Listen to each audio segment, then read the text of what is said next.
Hello, welcome to the Brand Bravery podcast. I'm Amy Purdy, the Brand Explorer, and I am here to help inspire you to bravely overcome your challenges on your business journey by hearing how others have overcome theirs, pushing forward and taking the next step, whatever that needs to be at the time. It's a brand new adventure for your business journey.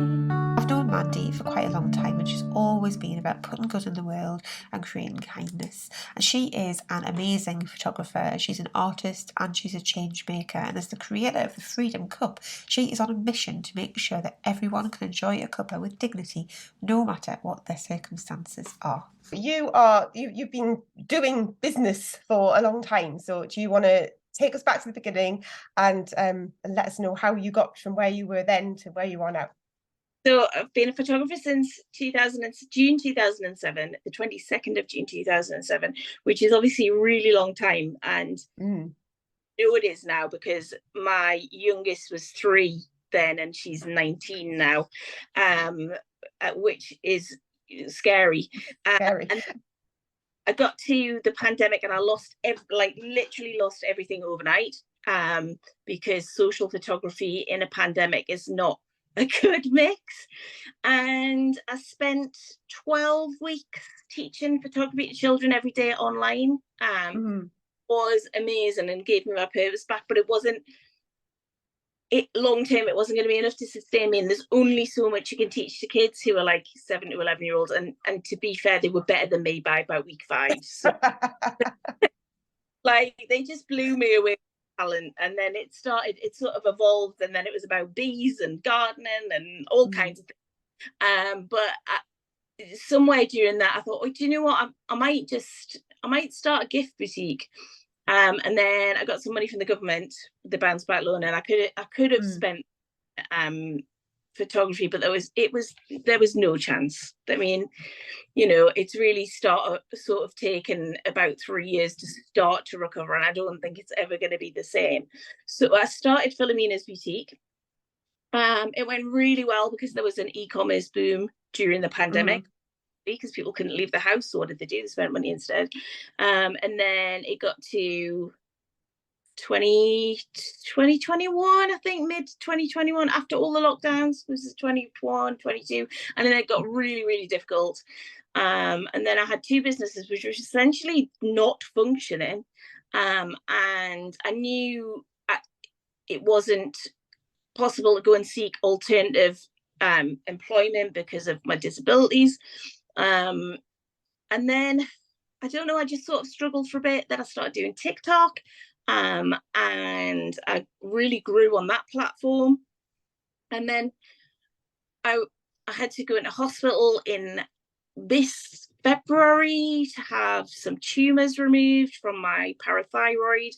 I was given a really dodgy sippy cup, and I just thought there's got to be a better way than this. So I found some spouted cups that I could print myself.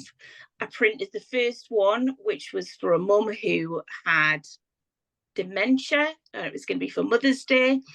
I was halfway through packing that order and I thought, this is really niche, but you know what, I'm going to tell this story tonight on my Facebook page. And it just got so much love. And then on the Sunday after that, I posted about it on my Facebook page, which is now like a professional profile instead of just, you know, a personal thing. And all of the planets must have aligned because it went viral. I mean, and it went like really viral. It was within a week, it had reached 500,000 people. Yeah. And it's been shared like over 2,000 times just from that, but then it doesn't count shares of shares and shares in groups. And we had 180 orders in 1 week, and that meant that we had to scale up really quickly, and that's always a bit of an issue if you're building a brand with no money, because what do you do? So I already had another member of staff, Robin, who's my support human, and she was working on Mondays for a couple of hours. Now she works on Mondays and Fridays, and then she does all of my customer service remotely as well. Yeah.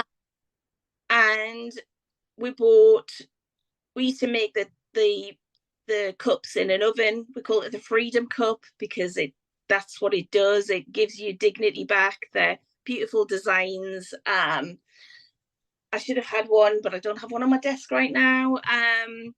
You can describe it. It's a podcast, so that's okay. Have one. So this is a Freedom Cup. So it's a spouted cup for disabled adults, children, or who have extra needs. And as you see, it's got a spout, and then it's got a silicone piece underneath which you can adjust for the individual suck flow. It comes with an alternative travel top and a straw. And yeah, it's between this or those awful plastic sippy cups, or these people who've lived magnificent lives, and then maybe get dementia or have a brain injury or a stroke, and then they're given a baby sippy cup, and it's just not good. And you know, milk can be beautiful or stylish. And so it's my mission to make sure that everyone has a cup with dignity, no matter what the circumstances are. And since then, as of this morning, we've sold, that was at the beginning of March, we've sold 485 cups. We've collaborated with the Angel Man charity. I've been featured on the BBC. I've done radio, all things completely out of my comfort zone. I have some possible collaborations coming up that I'm quite excited about, and we've got an NHS trust putting in a charity bid to get some to test them for their clients. I've just heard from a college this morning that have bought one in their like therapeutic department, and their feedback is wonderful. It's actually changed people's lives, and so that's what I get to do now. So that's why I've added change maker to my bio now, because Love it. that's what we get to do. We literally get to change people's lives. Little boy who had never been able to hold his own cup before can hold his cup. There are so many circumstances like on the list, and there's loads of reviews of actual people. There was one lady who she would get severely dehydrated, and she got a cup, and within a couple of days a nurse noticed that she wasn't dehydrated anymore, because finally she had a cup embarrassed to use. And like, yes, it's a little brightly coloured, so she didn't forget. I read that post. Yeah. People can't see. So people with dementia, there are two things, and this is vascular dementia. So they can't see a cup. They get to a stage where they can't make out what a cup looks like, but because these are bright colours, they can see the cup. And also, as dementia progresses, they forget to drink, and so they really need to. And those two things together help them. So that we try and do bright ones, and we try and put names on them if they're in care homes.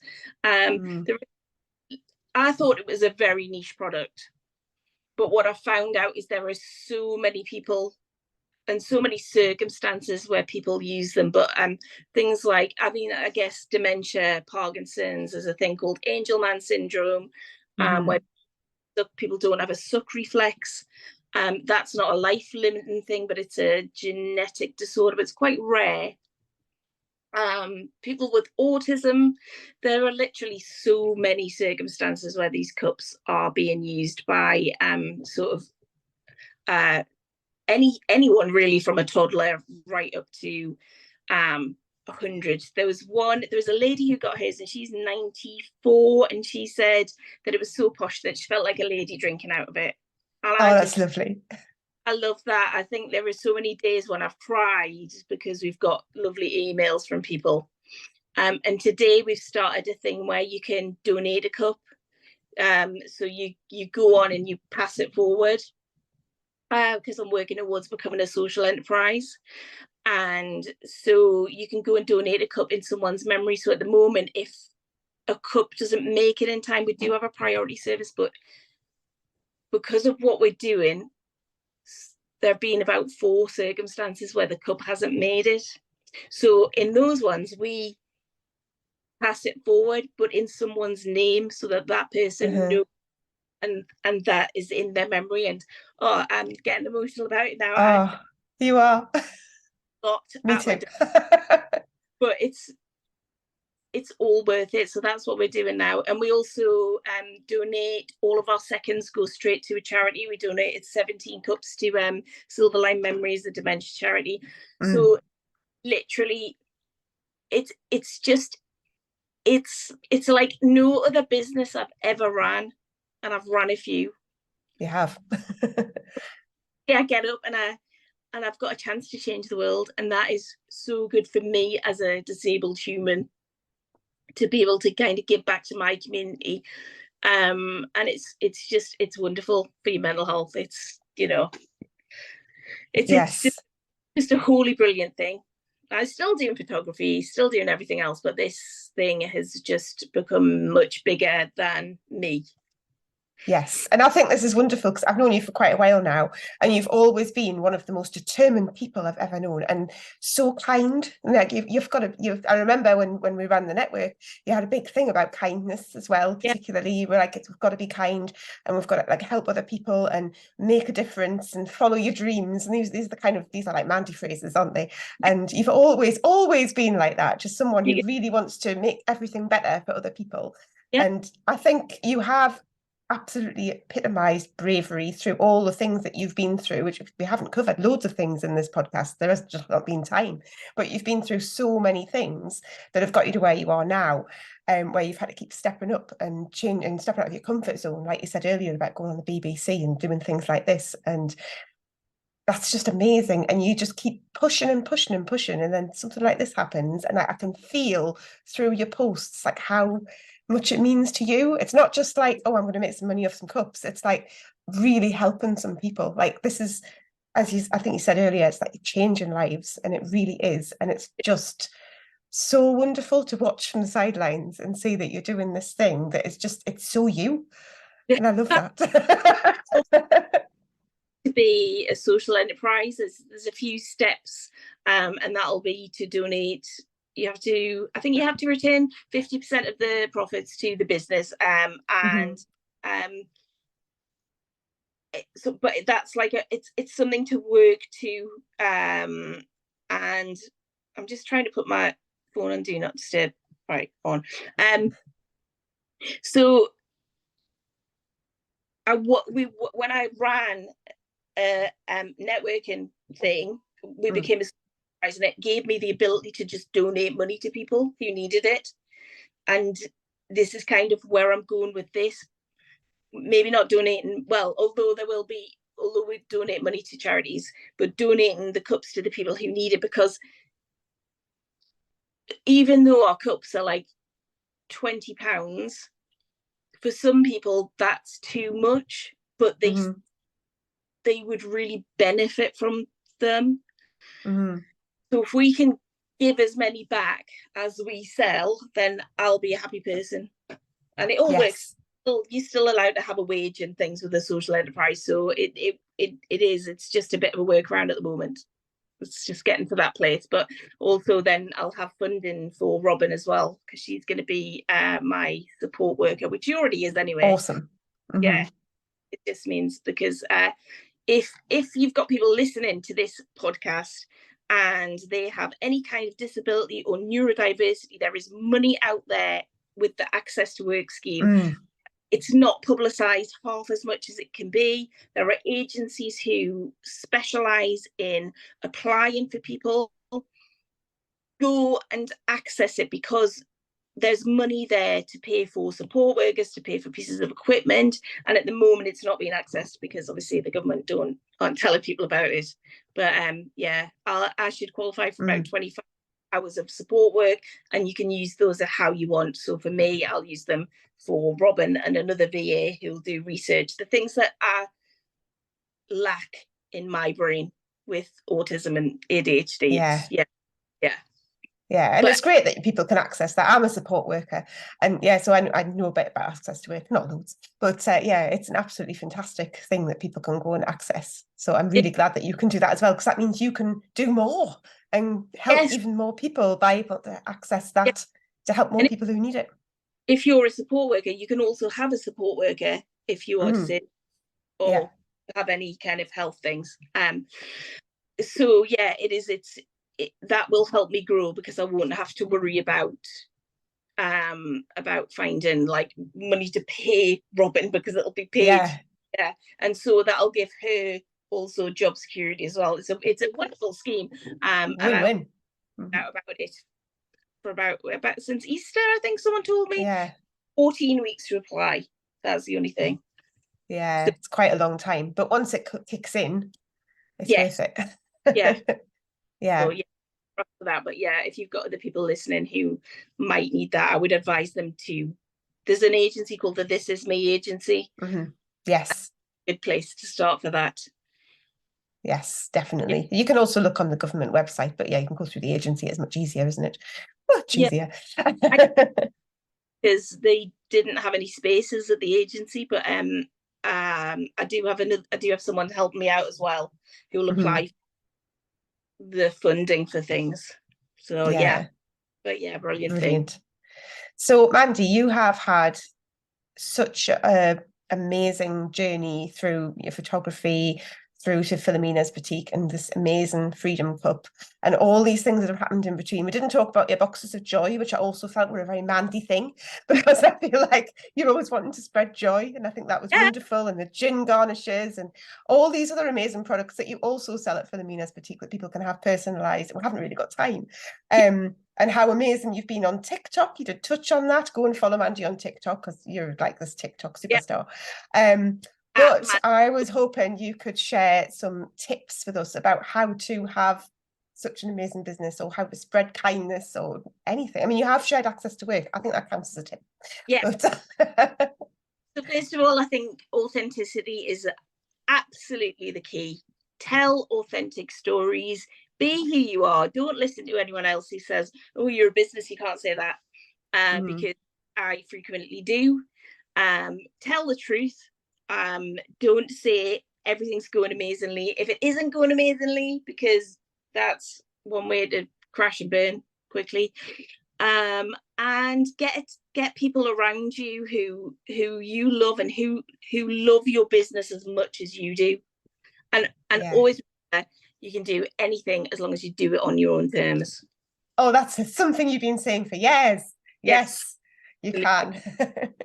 I love that. Brilliant. So I'm going to pop links in the show notes to Philomena's boutique and anywhere else you want me to put links to. Is that the best place for people to find out more about you and the Freedom Cup? Yeah, probably the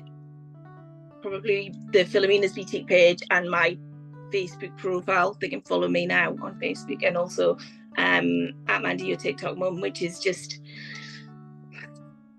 that's just a side thing. That's just a side thing.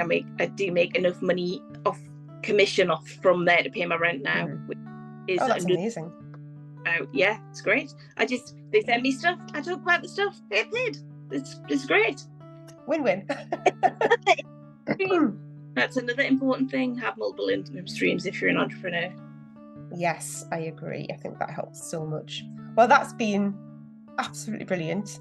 Thank you so much. I've really enjoyed this conversation. You're welcome.